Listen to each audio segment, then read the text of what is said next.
Hello and welcome to After the Flag from the Circuit Ricardo Tormo, the final round of the MotoGP World Championship, where today we've seen history at the front, a Ducati 123 for the first time ever, and of course we say goodbye to the icon, the legend, Valentino Rossi, who had a great ride actually in 10th place. I'm Steve Day, joined as ever by Simon Crafar for the last After the Flag of the season.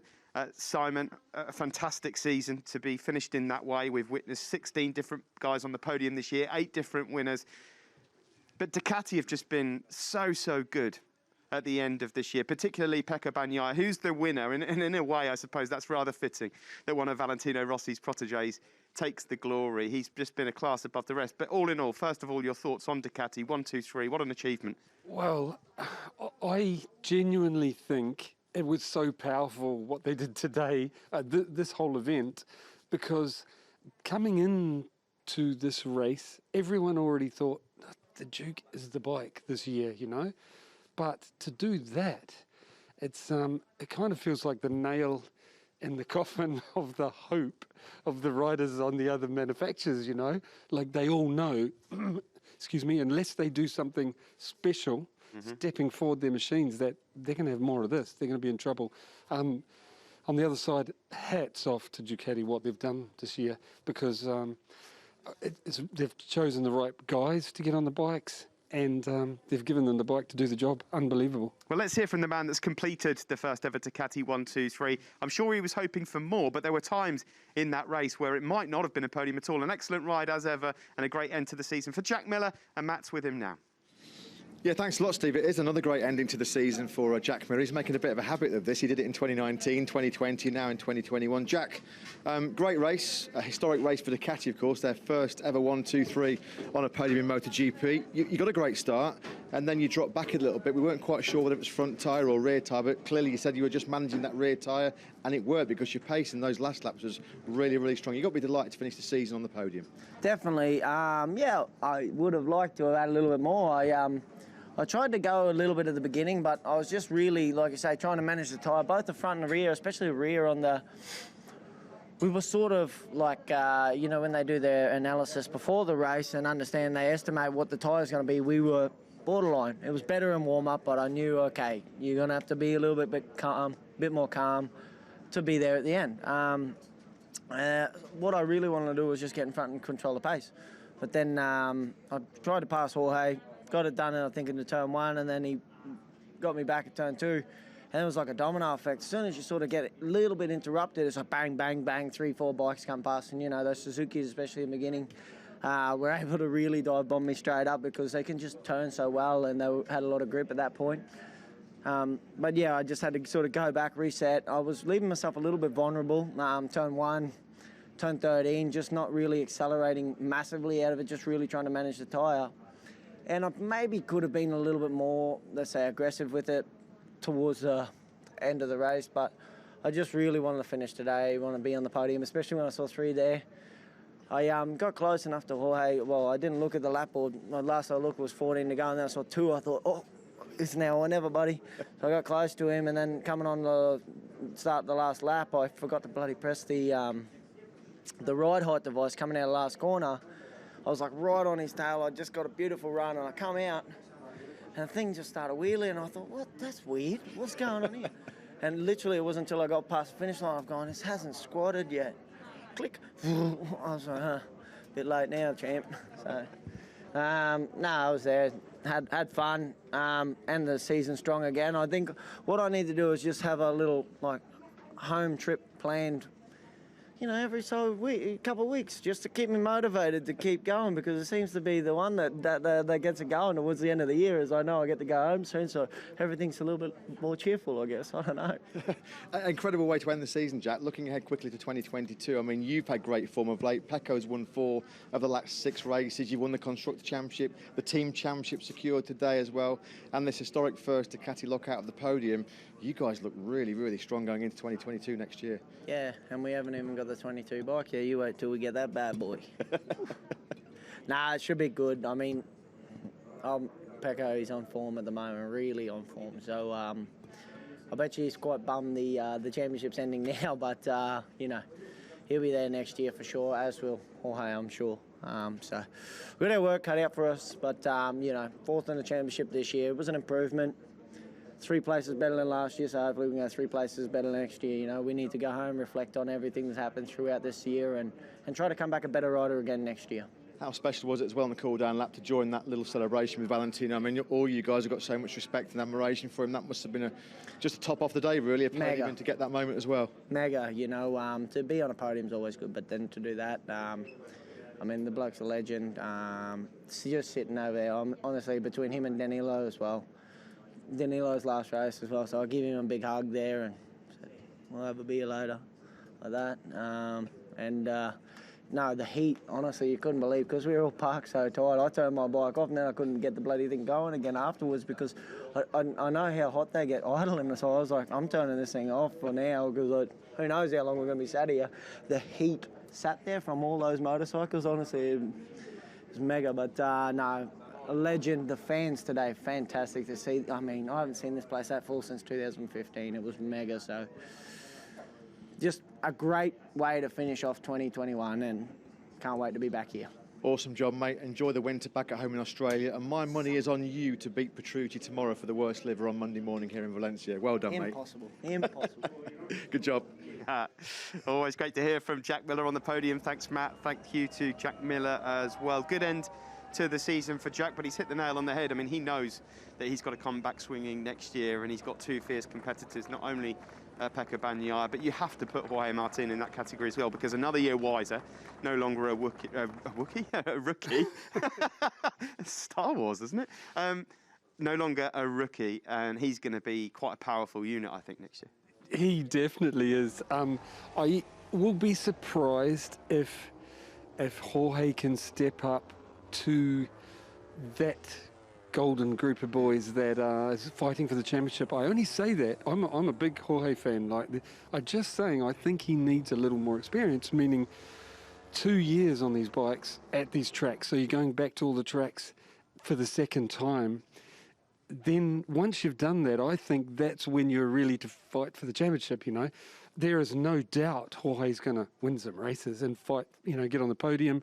I just think if he does better than that, that's astounding. But yeah, we're going to get on to about Jack. I genuinely believe that Jack can make this step from what he's done this year to being there every weekend. I really do. I think he knows what it takes to do it, and fingers crossed I'm not wrong. Well, let's see. Certainly hope so. Let's hear now, though, from the race winner. What an end to the season it has been for this young man. A fitting way to say goodbye to Valentino. His protege wins. It's 4 wins in 6 races for Pecco Bagnaia, and he's with back now. Pecco, I think that was the perfect way to sign off what's been an incredible 2021 World Championship campaign for you. You've taken the victory here in Valencia. It's Ducati's historic first ever top 3 in MotoGP, and you've won it for the boss as well, a victory in Valentino's last race. You must have so many special emotions going through your mind right now. Yeah, it was incredible. Incredible. The only way possible to celebrate him was to win with his helmet, There's Vale with me and in the top of the podium, so I'm so happy. I'm so happy. This year we learned a lot, we grown a lot, and we are very competitive. For next year, everything is ready to start and trying to fight for the title from the start. But now the only thing is to celebrate Vale. And I would like to be there with in his garage already, but I wait the finish of the conference to arrive there and to drink something with him. Talk to us about the race, because you were very patient behind Jorge Martin, who had a very strong rhythm, and then you got to the front, and on lap 16 you set the fastest lap of the race. It looked like clearly you were going to try and make a breakaway. Were you surprised that Jorge could still stick with you and keep the pressure on? The thing was that I was knowing that my pace was faster than the Jorge's one, but I don't want to take so much risk. Turn 2 I was low because I was crashing every time I was crashing turn 2, so I was doing it a bit more slow, and he was recovering every laps. But I was sure that this pace was very competitive and was enough to open a little gap. because also in the braking and partner 2 I was quite competitive. Jorge did an incredible job for the first part of the race. I was struggling a bit at the start to overtake him, but then when I see where it was possible, I tried, and nothing. I just tried to set my pace. So this one is one of the best victories of this year, I think, because I started bad, then other riders overtook me. I had to be back, and finally achieve this result. So in the day where Vale finished his career, so perfect job. You've had a fantastic finish to the season, 5 poles in the last 6 races, 4 wins in the last 6 races. Ducati locking out the top 3 today. I mean, it's been a fantastic 2021. How confident are you for next season, and how worried should your rivals be after the way you finished this year? All the riders in Ducati this year have done an incredible job. We have developed a one-year bike already. So this year, maybe Ducati have changed a bit his mind with us. We are all more young. So we started, I think, working a bit different. And from the start till now, the bike have changed nothing. The bike is the same. But the setting, everything is different, and this helped us a lot to be more competitive. So it's incredible that with the same bike we did these improvements, and a bike that last year was not turning now is incredible. So we had to continue like this. And I have to ask you, before we let you go and celebrate this last win of the season, how special was that moment, having taken the last victory in Valentino's career, to join all the other riders and celebrate with him the greatest career in history, and a man, of course, who's done so much for you personally? That must have been so special, Pecco. So special. Thanks, Vale, first of all. Incredible day. The hug I gave to him, he gave to me after the checkered flag was a true hug. I think that I shared all what I thinking about him in this hug, and emotional moment, but very nice. Congratulations, Pecco. You've had a fantastic 2021. You're going to be a big championship contender in 2022. We look forward to seeing you next season. Well done, mate. Thank you very much. Yeah, thank you very much, Matt. Thank you to Pecco as well. At the start of the season, not many people would have picked him out as being such a force. I don't think many of us did, to be honest, either. But he has turned into quite the rider, and there is absolutely no doubt about it, Simon. Pecco Bagnaia is going to be straight up there at the top of the list as one of the favourites for next year. First of all, what a lovely guy. You know, he really is. And he's like that off camera as well. There's no act. And how open and honest he was as well about settings and, you know, starting the year with the same bike, how they've really improved it. And that's bang on, you know, because once they found those settings, they haven't had to change, you know. Yeah. And they've been competitive everywhere with it. You say you wouldn't have picked him. We saw glimmers of it last year. We saw his brilliance a few times, Mazzano being one of them when he crashed out. Absolute brilliance. Speed at a track that no one else on the Ducati could go fast. So I think that's part of the reason Ducati have chosen the young guys, you know, and these young guys, like you said, have been able to use the bike in a different way. And yeah, like I said, Ducati have turned up with the machine and chosen the right boys to put on it, and they've got more coming. So, yeah, amazing. Just before we hear from Jorge Martin, Simon, I just want a quick word on Joan Mir, because he was in the fight in the beginning, and we perhaps expected him to be challenging a little more, but as usual, fighting these Ducatis is so difficult.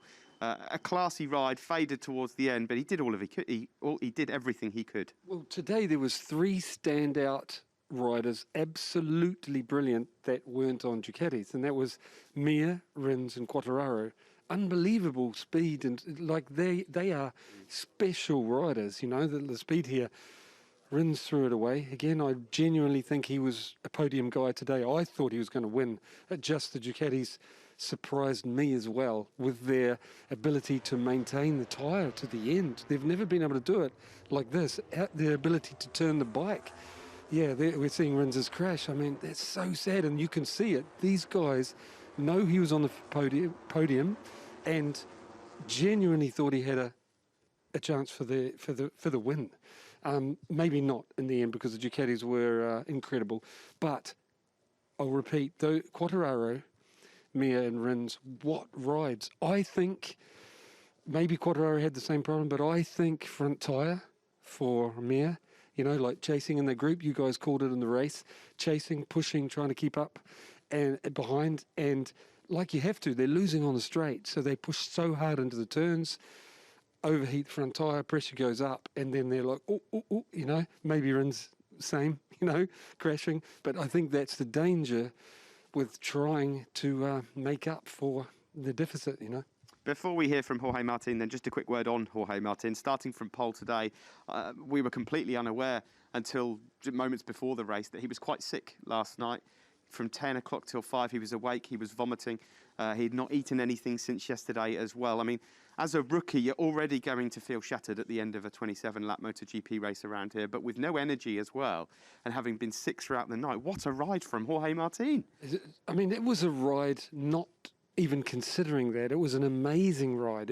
To ride with the best guys in the world here on his rookie year and do that again, like he's done a couple of times this year.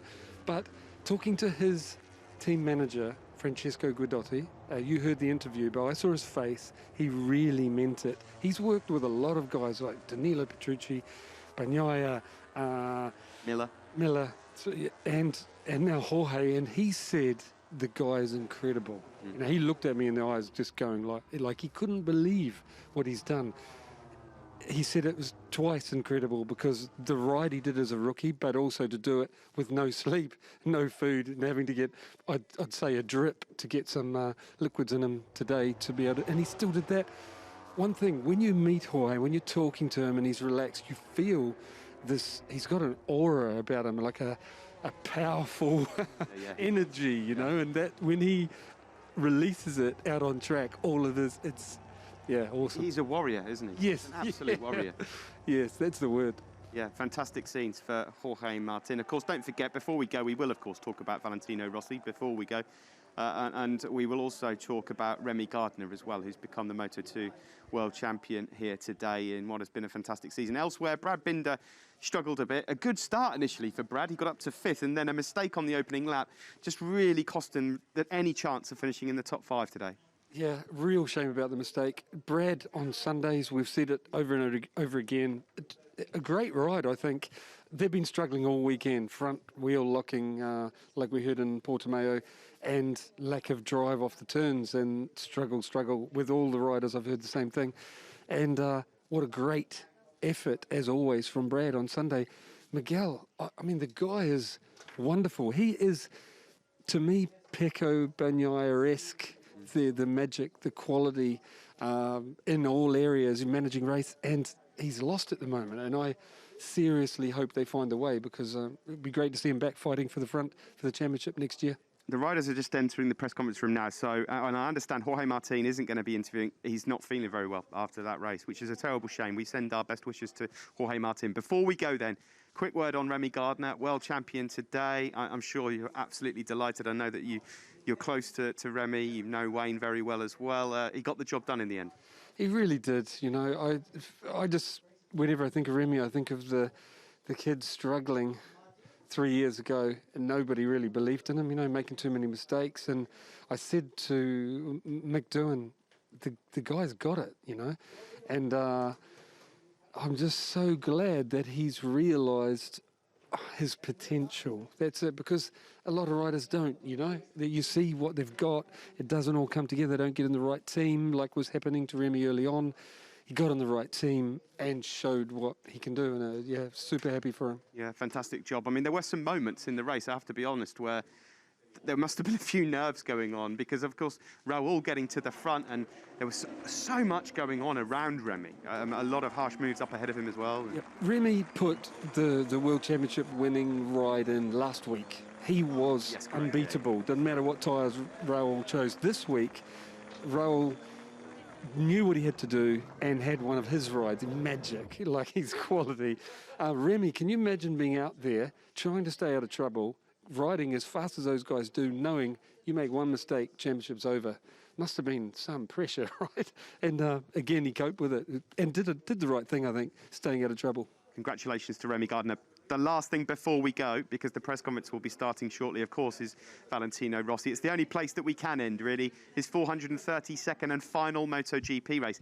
And it has to be said, not a bad effort from the 42-year-old at all. For the majority of the race, he was in the 131s. He stayed in 10th, he stayed strong. That's probably, maybe even his best race of the year. Well, we've said repeatedly how tough this series is, you know. It's incredibly tough.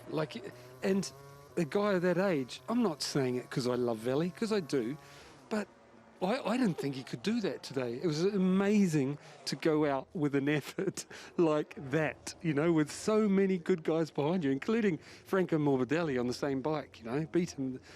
Yeah, incredible, like he's done so many times. I think everything that can be said about Valentino has been said this weekend, and it was a great way to send off Valentino. Fantastic fans here today at Circuit Ricardo Tormo as well. That was brilliant to see. He takes the bow, centre stage. He has been the greatest showman of MotoGP. We owe him so much, Simon. It's sad to see him go, but I think the future's in safe hands as well. So on both parts, it's sort of sad to say bye, but there's so much to look forward to. Yeah, you know that I'm a big fan of the young guys coming through, because if Valley had done another year, to me, it's blocking, like I've said, the chance of a lifetime for another young guy to prove himself, you know. So, but at the same time, to see Valentino put an effort in like that in a sport where you need to be young, you need to be fearless, you know, you need to be ready to risk yourself, talent, natural ability, and 42 years old, and only 9 guys beat him, you know, riding their hearts out. It's truly awesome. Well, that's all we've got time for here in After the Flag. The last round of 2021. Simon, my thanks go to you. Thanks to Matt Burt as well. And a huge thanks to everyone at Dorna, and particularly all the people you do not see behind the scenes that make this show work. It's been a spectacular year, but it's time to say goodbye. Grazievale.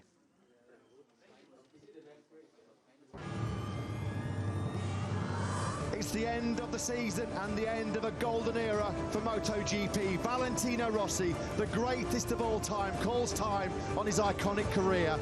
It's been a long journey. It's about to end here.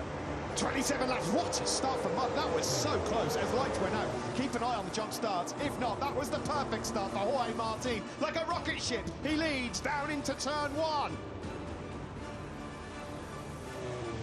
He's going for it, aggressive, up the inside of Miller into turn 4. The Bologna bullet alongside him, Rins with the fastest lap. Bagnaia up to second and Mir helpless to stop it. Yeah, well, there's Rins up the inside of his teammate Juan Mir into turn 6. Oh, is that Nakagami? He's crashed. Suzuki management and Alex Rins' crew, he's going for it as well now, on the inside of Bagnaia. Oh, Rins has gone down. Alex Rins has jumped off. How many times? He's getting closer. Yes, yeah, he is. Coming. Here it comes up the inside. Bagnaia leads then into turn 14. So there's a move. Jack Miller's gone up into third. The checkered flag is out. Bagnaia wins, and it's a Ducati. 1, 2, 3. And Ronaldo waves the checkered flag, because coming around the final corner now, the doctor, the legend, Valentino Rossi. Grazievale. Incredible scenes